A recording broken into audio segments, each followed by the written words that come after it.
So welcome everybody this morning's back pain session. We have a 30-minute class. And for those of you who are just logging in, my name is Ali. I am a physical therapist and a nationally certified Pilates instructor. I've been practicing in Boston for the last 5 years. So today's movement program is going to be some stretching, some strengthening. We'll talk a little bit about ergonomics at the end, and then we'll save time for questions and answers. And I know some of you guys have already put some great questions in the chat. If any questions come up, go ahead and write them in the chat and I'll review them all at the end and try and give you guys a good answer. The one thing I really want to emphasize about today is that this class is for you and for your back to feel good. So I offer a lot of modifications, some challenges. Please take what feels the right thing for your back. Your back is going to feel different than my back, than your neighbor's back. Take what's good for your body, and that's how you'll get the most out of this experience. So don't be afraid to modify if you need to. With that being said, we're going to start lying down on your back. So you can let your head rest down. Like I said, if you need a small pillow behind your head, go ahead and grab that now. And you can choose to have your knees bent, feet flat, or have your legs all the way extended on the mat. Either position is fine. I want you guys to be comfortable. So just take a minute to settle in. And once you're down lying on your back, I just want you to check in with your body. So let your spine melt down, let your head melt down, and start to scan your body from the very top of your head all the way down to your toes. And just notice any differences from side to side, any spots of tension, and know that there's no right or wrong. Just notice how it feels. And as you're scanning your body and you're getting comfortable with how your body feels on the mat, start to visualize your breath and see if you can almost imagine where your breath is going. And our breath is actually quite important for how our back works, how our back moves. So as you visualize and notice where it's going, see if maybe it's up high in your shoulders, maybe it's down low in your belly, or even wide out to the side in your rib cage. And I challenge you guys and I encourage you to try and send your breath down lower into your belly and wide out to the side in your rib cage. Breathing up high, up in our shoulders and our neck is a pattern of breathing that's meant for periods of exertion. And with our relaxed position on the mat right now, you don't really need that pattern of breathing. It can actually help you to relax your back and to start to engage some of your core muscles to send that breath down deeper into your belly. So we'll try one more deep breath like that, and I'm going to join you guys down onto the mat. And then from here, if your legs are extended, go ahead and bend both of your knees, planting your feet flat down on the floor. So we're going to start introducing a very gentle movement into our lower back with a pelvic tilt. So what that means is you're going to rock your pelvis front to back. So you're gently, if you think of the space under your lower back, closing that space down and then opening that space up. So this movement might start off really small, especially if your lower back is a little bit stiff. That's okay. I just want you to work within your body's range of motion. And hopefully, as you do this gentle rocking front to back, you find that you can go a little bit farther each time. And again, this should not be painful. Just work to the point where it feels like some gentle mobility, some gentle movement. It's normal to have a little bit of cracking or popping even here. As long as that's not painful, it's normal. It's just your spine starting to move. We'll do one more like this, and then settle somewhere right in the middle. From here, we're going to walk our feet all the way together. So knees together, feet together. Lie your arms down by your side and actually gently press your hands into the floor. Now we're going to start to rotate our back by gently rocking our knees side to side. And you're only bringing your legs over as far as you can go without it being sore or straining on your back. So that might be different from side to side, and that's okay. just allow your spine to gently move. And it's okay for your hips to lift here, but I don't want your shoulders to lift. That's what will help to ensure that your rotation comes from the lower back and not so much for the upper back. We will do that a little bit later in class today. And we'll try about 3 more here. Last 2. And one more time, settle your legs right in the middle. From here, go ahead and separate your feet a little bit. So they're going to be about hip distance apart.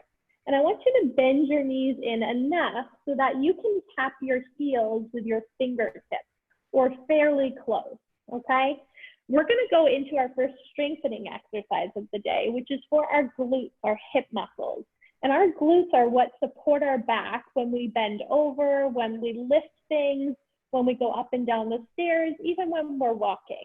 And so in order to strengthen our glutes, we're going to lift the hips up into a bridge position. Now, when you get to this position, I want everyone to bring their hands right to their glutes or their bottom muscles. You should actually feel those muscles tighten and work. Sometimes our lower back likes to take over the work of this exercise. If that's the case and you feel pressure in your low back, bring your rib cage down like you're softening your chest on the mat, connecting the bottom of your ribs to the top of your hips, and just hold this position. Now you have the option to stay here and just practice holding this bridge. Otherwise, we're going to softly melt your spine back down onto the mat and then curl your spine back up into a bridge. So this is a rolling bridge. It's not like we're just lifting the hips up. We're actually curling the hips up 1 vertebrae at a time and softly curling the spine back down 1 vertebrae at a time. So you can imagine your spine is like a string of pearls. You're going to pick 1 pearl up at a time and then place each individual pearl back down in that same spot as you roll down. So this is also an exercise where you can start off feeling quite stiff. It should start to get a little bit easier. Maybe you feel a little more fluid with your motion as you go. I'm going to have you guys continue here. I'm going to come up to the camera so I can take a quick peek at your form. You guys look wonderful. It's great to see so many of you. Don, bring your feet just a little closer together. Good. And Sarah, let your neck lengthen on the mat. So just take a little tuck to your chin. Good. That's it. Rich, soften across your chest a little bit there as well. We'll try one more time. And soften all the way back down. Good. Now, if you guys have been taking my class over the past couple weeks, we're going to progress to a single leg version of that bridge. But if this is new for you or that felt challenging, I want you to do a second set of those double leg bridges. So everyone will start lifted up into our bridge position. If you'd like to progress to that single leg bridge, you're going to check that your hips are level and then pick your right leg up. Keeping the hips level, drop just your left hip down, lift just your left hip up. So even though it's just my left hip working here, I'm actually visualizing lifting my right hip so that my hips stay level. And that levelness is what supports my back through this posture. So 2 more. And 1 more. Plant the right foot down, stay lifted in that bridge, bring the left foot up. And we'll do the same thing. Now, if you feel pressure in your low back, this might be a little bit too advanced. This can be quite challenging, and you may find that one side was really easy, but one side's a lot harder. And that's okay. That's a good way to start to learn about the differences in our body from side to side. We'll do 1 more, and then plant both feet down and take a little rest. Nice work, guys. So we just did some work to strengthen the back side of our body. We're now going to work into the front of our body. So the support from our spine in the opposite direction, our core. So allowing your spine to rest on the mat, bring your right knee in towards your chest, and you're just going to gently hug that knee in. Shouldn't feel like pinching. It's just a gentle hold of the leg in. And then you're going to float your left leg off the floor. Now, if this feels like a lot of pressure for your spine, reach it up towards the ceiling a little bit higher. If this feels really easy, you you can lower it down closer towards the floor. From here, we're gonna switch the legs in space. And I want you guys to feel that gentle stretch of hugging the knee in towards the chest. But at the same time, imagine that there's a teacup balancing on your stomach. You don't want to disrupt that teacup, meaning your trunk is staying nice and still despite your legs moving here. We go for 5 more. Last 4. And make sure you're still breathing for 3. And 2. Last time, hug both knees in. Now we're gonna add it onto this stretch, making it a little bit deeper. If it doesn't feel good for your body, you're gonna stick with that first version. Otherwise, reach your right leg up to the ceiling and you're gonna walk your hands as high as you can on that right leg. Stretch the left one down low. Now we're gonna move the legs straight to add to a little deeper stretch, feeling that in the back of our hamstrings, maybe even in our calves a little bit. So reaching those legs long, that imaginary teacup is still resting on your stomach here, so you're trying to keep your trunk nice and still. We go for 4, 3, 2. Last time, hug both knees in towards your chest. We're gonna use that hug to actually rock ourselves up to a seated position. So you can rock and roll a couple times, come up to a seated position. From here, reach your hands about 6 to 12 inches behind your back. You can turn your fingertips out to the side. Before we're gonna go into some hip stretching, but first, I want you guys to find the best seated posture you've ever had. You can actually push into your hands a little bit to open up your chest, provide some support for your upper back. From here, put your right ankle on top of your left thigh. So you might feel a stretch right away on the outside of your right hip. You can play around with straightening or bending your left leg in order to feel the sweet spot where you have a stretch in your right hip, but it's not a strain, it's not painful. So everybody's hip's a little different. To increase that stretch, you're gonna bring your foot in closer. To decrease the stretch, you're gonna walk the foot away. So just find that sweet spot. And once you're here, notice again if you started to slump in the upper body, try and press your chest tall. And we'll just hold and breathe through this stretch. The reason we stretch our hip muscles related to our lower back is because our hips and our back, they move so closely to one another that the more flexible your hips are, the less stress and strain your lower back will feel. From here, I'm gonna have everyone straighten the left leg, plant your right foot down on the floor, and we're gonna do a gentle spine twist. So take your left hand outside your right knee, walk your right hand back, and twist gently to look over your right hip. And again, this is only as far as you can go comfortably. We'll take one deep breath here, and then come back through the center, straighten out that right leg.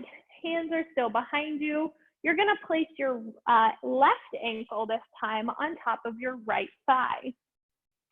So now you feel the stretch in the outside of your left hip. And you can slide that right foot up and down until you feel the spot where you get a nice stretch in the left hip, but it's not a strain, it's not painful. Again, check in with your shoulders, press your chest up tall, hold this stretch, take a deep breath here, send your breath down into your hips, and then slowly straighten that right leg out, plant your left foot down, and you're gonna reach the outside of your right hand to the outside of your left thigh, open up your left arm back, and take a gentle spine twist. In this twisted position, notice if you've become very slumpy, still use that outside back hand to push yourself up tall, finding the longest spine possible. Very nice.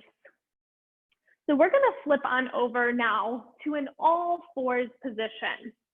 So once you set up here, if you have knee sensitivity, this is another good place to add a pillow in underneath your knees, or maybe roll up your mat or towel a couple of times to give yourself some padding. If you have wrist sensitivity, you can come down onto your forearms. So we just did some hip stretching there. We're going to take this hip stretch and combine it with a little bit of back stretching.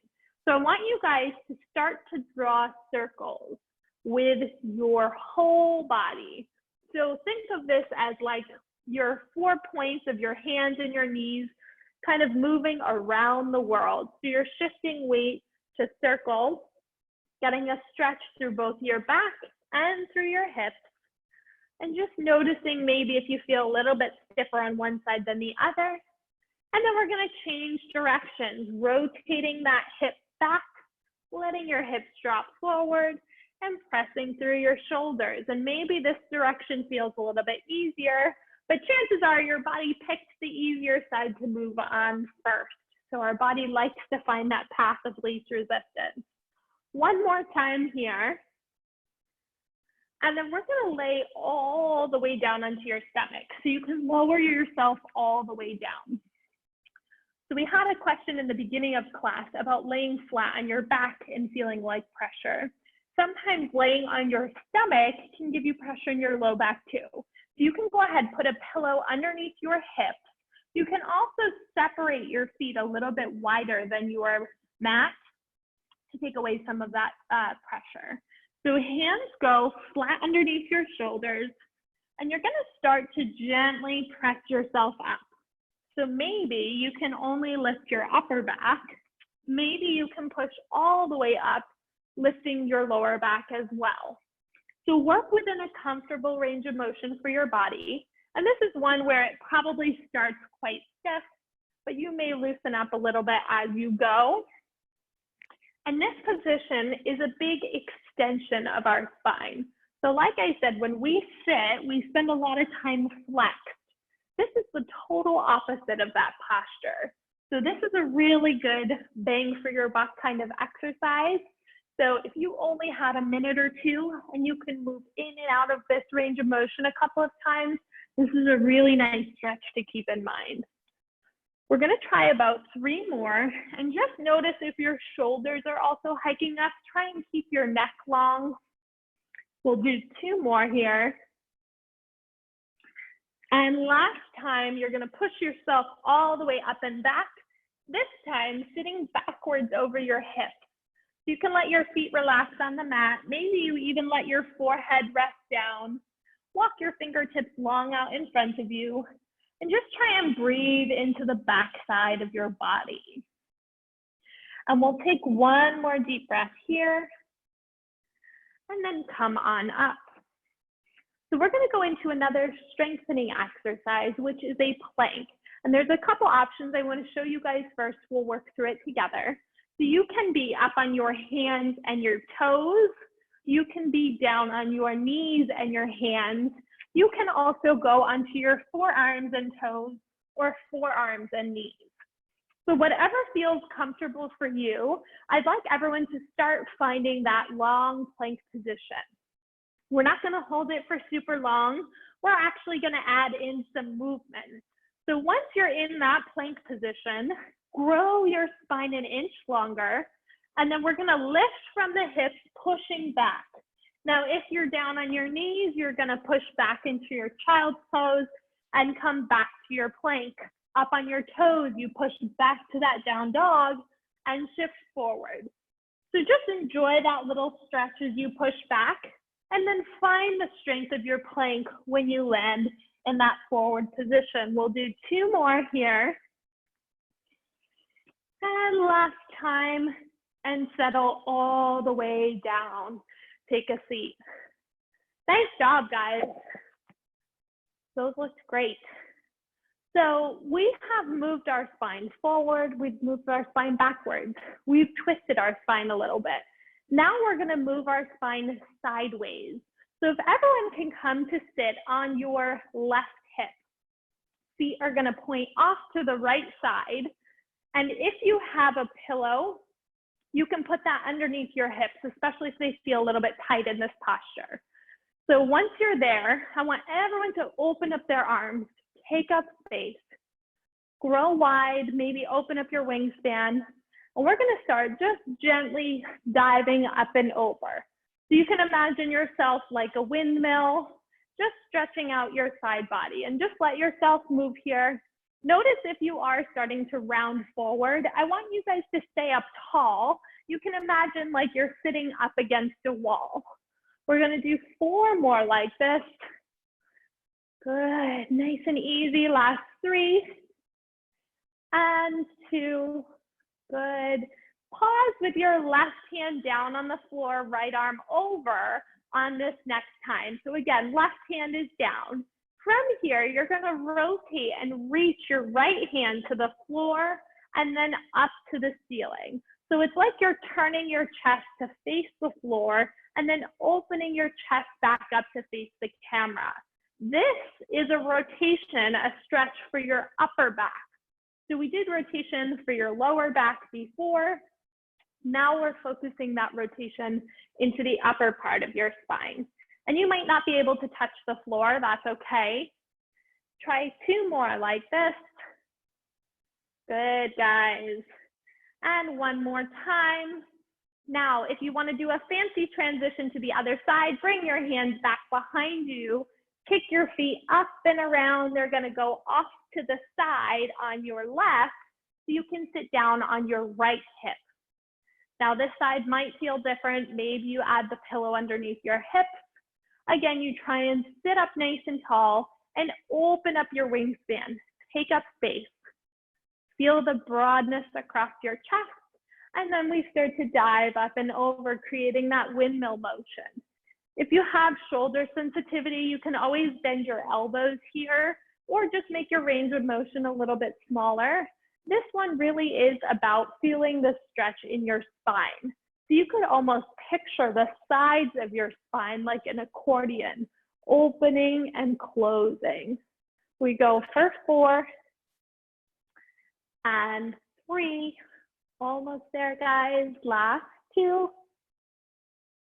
And 1 more time. We're going to hold with our right hand down on the floor and our left hand over our head.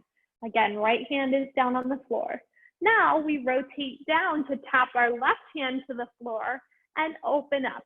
So you're spiraling your chest to face the floor, opening your chest out to the side. Now with this upper back rotation, it is very normal to have one side that's more flexible than the other. And that's related to your dominant arm. So just notice it, it's okay.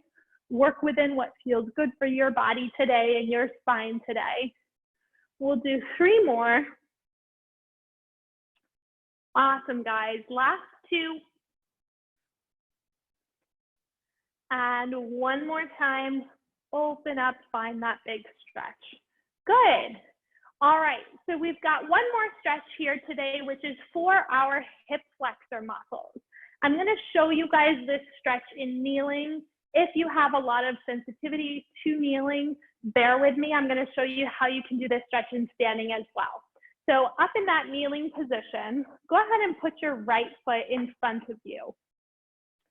And you should start to feel the stretch almost right away on the front of your left hip. But we're going to set up by squaring off our hips, lifting our chest up tall, and then lunging forward in our right leg until you feel the stretch in the front of your left hip. Now, if you're still not feeling that stretch, pick your chest up a little bit taller and try and engage your left glute muscle. So tightening your left hip muscles a little bit, and that should deepen that stretch. Now, if kneeling is totally out of your practice, you can actually do this standing too. I just recommend that you have something nearby, maybe a wall to hold on to. Same idea. So you're just lifting that back knee.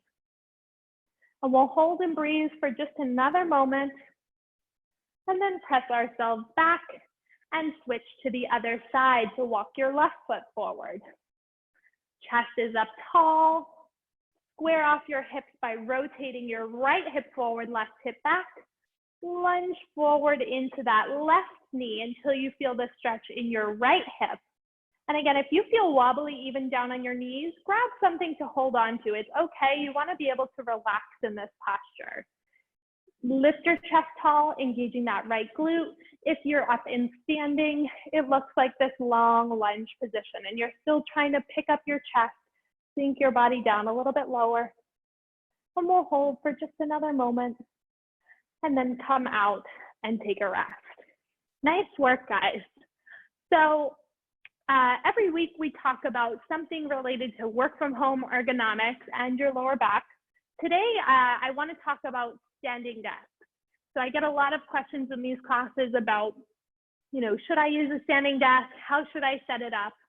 And I think the answer is different for everyone, but in general, our spines actually really like the position of standing compared to sitting. It's a more natural position for our back.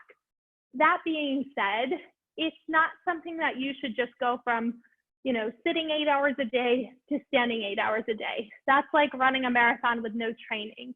Our body actually needs to build up some endurance to being able to stand for a long period of time. So what I recommend is that you guys start standing for maybe an hour each day.